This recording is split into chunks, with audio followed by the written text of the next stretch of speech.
Welcome to AV classes for civil services. जैसा कि आप जानते हैं, AV classes for civil services में अभी तक ज्योग्राफी चल रही थी। आज से मैं अपने चैनल पे इंडियन पॉलिटी स्टार्ट करने जा रहा हूँ। इसका शुरुआत से ही कैसे डेवलप हुआ, पॉलिटी का संवैधानिक विकास कैसे हुआ भारत में, इस सब से स्टार्ट करते हुए लास्ट तक मैं जाऊँगा। ठीक है, सारे आर्टिकल को भी समझाऊँगा, सब चीज़।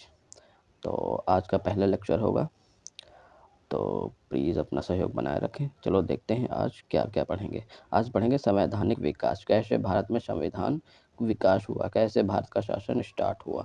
ठीक है, तो चलते हैं अपने लेक्चर की तरफ। तो भारत के संवैधानिक विकास कैसे, ईस्ट इंडिया कंपनी के शासन हेतु पारित ब्रिटिश संसदीय अधिनियम।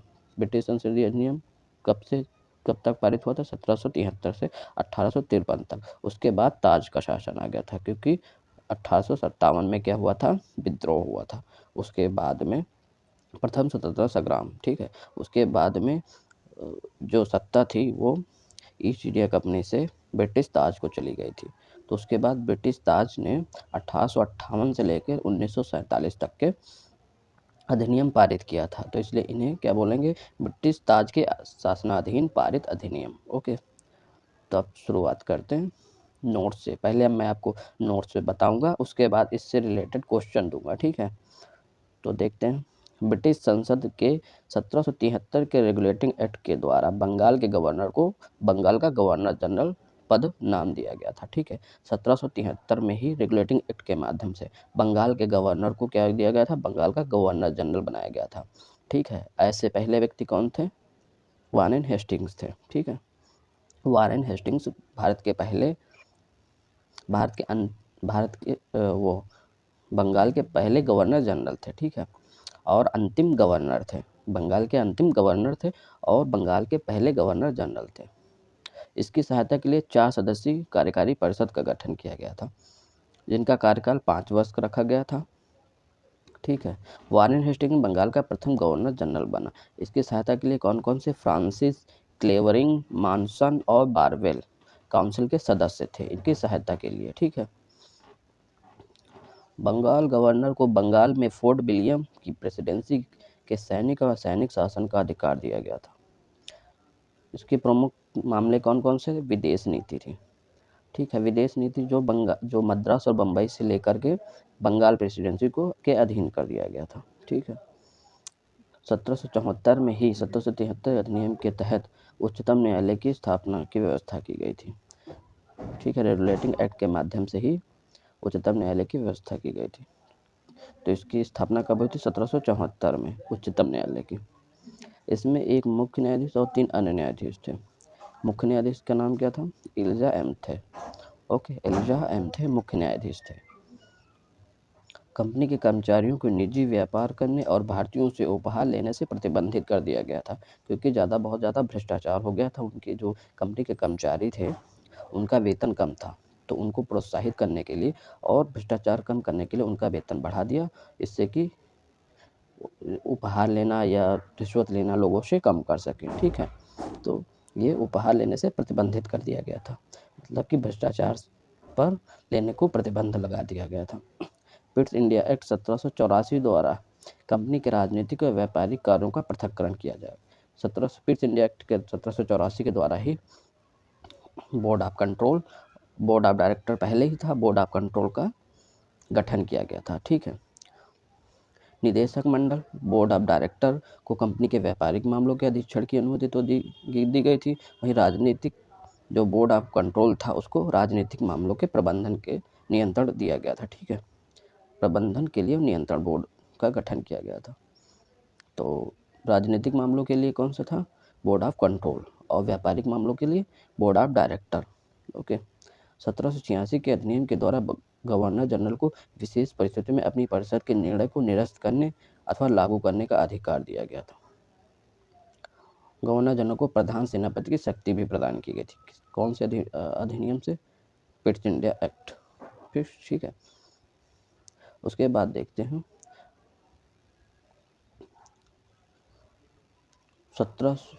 सर्वप्रथम कानून 1793 के चार्टर एक्ट के अंतर्गत कंपनी के अधिकारों को 20 वर्षों के लिए बढ़ा दिया गया था। 1813 के चार्टर के द्वारा पहली बार भारतीयों की शिक्षा पर प्रति वर्ष 1 लाख रुपए खर्च करने का प्रावधान किया गया था। कितना प्रबंध किया गया था?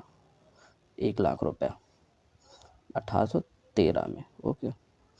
कंपनी के भारतीय व्यापार के अधिकार को समाप्त कर दिया गया था। ठीक है, क्योंकि एक वहाँ पर जो इंग्लैंड में व्यापारी थे वो ईस्ट इंडिया कंपनी के व्यापार से अधिक खुश नहीं थे। वो चाहते थे कि इस मोनोपोली को तोड़ा जाए और उन्हें सबके लिए, सारे मतलब ब्रिटिश व्यापारियों के लिए इसका दरवाज़ा खोल दिया जाए व्यापार करने के लिए। ठीक है।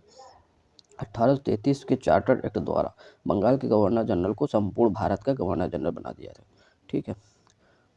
बंगाल के गवर्नर जनरल रेगुलेटिंग एक्ट के माध्यम से बनाया गया था। 1833 के एक्ट द्वारा बंगाल के गवर्नर जनरल को संपूर्ण भारत का गवर्नर जनरल बना दिया गया था। ठीक है। उसके बाद देख लेते हैं, लॉर्ड विलियम बेंटिक का प्रथम गवर्नर जनरल था। ठीक, भारत का प्रथम गवर्नर जनरल कौन था? Lord William Bentinck. और बंगाल का प्रथम गवर्नर जनरल था वारेन हेस्टिंग्स। ठीक है। कंपनी के समस्त व्यापारिक कार्य समाप्त कर दिए गए। किसमें? 1833 में। 1833 के अधिनियम में सारे व्यापारिक कार्यों को समाप्त कर दिया गया था। उसके केवल भविष्य में केवल राजनीतिक कार्य ही करने थे। गवर्नर जनरल की परिषद में एक कानूनी सदस्य, चौथे सदस्य जो कानूनी सदस्य था उसको नियुक्त किया गया था 1833 के अधिनियम में। वो उसका नाम था मैकाले। ठीक है। इस एक्ट के तहत परिषद गवर्नर जनरल को पूरे भारत के लिए कानून बनाने का अधिकार प्रदान किया गया। इस एक्ट में नियुक्तियों के लिए योग्यताएं संबंधी मानदंड अपनाकर भेदभाव को समाप्त किया गया। 1853 के चार्टर एक्ट द्वारा विधायी शक्तियों को कार्यपालिका शक्ति से पृथक करने की व्यवस्था की गई। ठीक है। कार्यपालिका को विधायिका से अलग कर दिया गया 1853 के अधिनियम में। ठीक है। विधि निर्माण हेतु भारतीय विधान परिषद की स्थापना की गई। भारतीय विधान परिषद उसी तरह काम करती थी जिस तरह से वहाँ पे जो ब्रिटेन में थी संसद उसी तरह काम करती थी। ठीक है। पार्लियामेंट की तरह ये छोटी पार्लियामेंट थी, मिनी पार्लियामेंट। सिविल सेवकों की भर्ती एवं चयनित खुली प्रतियोगिता का आरंभ किया गया था। सिविल सेवकों की भर्ती और खुली प्रतियोगिता 1853 के अधिनियम के अंतर्गत लाया गया था। अब देख लेते हैं प्रैक्टिस सेट। इसी जो हम लोग अभी पढ़ा है उसी से संबंधित क्वेश्चन देखेंगे आज।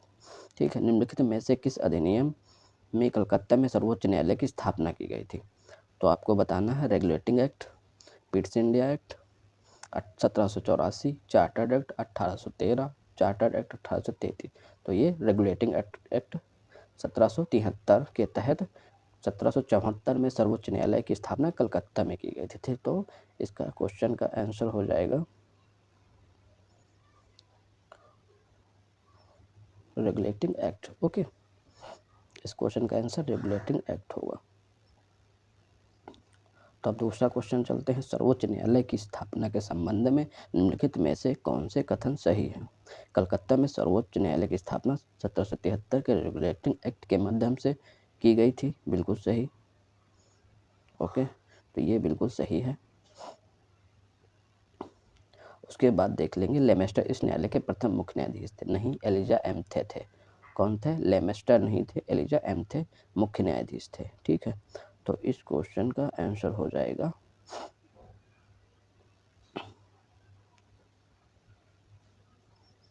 पहला। ओके, ये आंसर नंबर ए हो जाएगा, केवल 1। ओके, ये RO 2016 में क्वेश्चन पूछा गया था।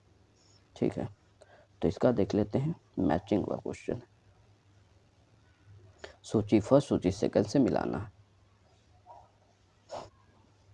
तो हम देखें नियंत्रण परिषद की स्थापना, मतलब बोर्ड ऑफ कंट्रोल की स्थापना कब हुई थी?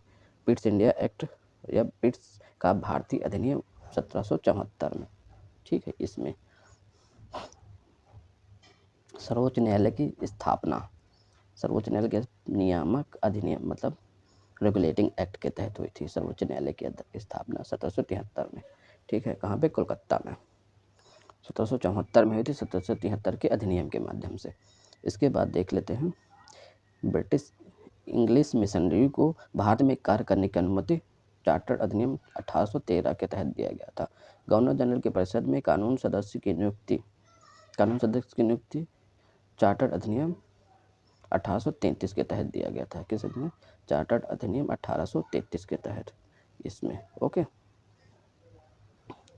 तो पहले का दूसरा, दूसरे का पहला, पहले का दूसरा, दूसरे का पहला, तीसरे का तीसरा, चौथे का, ये बी हो जाएगा आंसर इसका।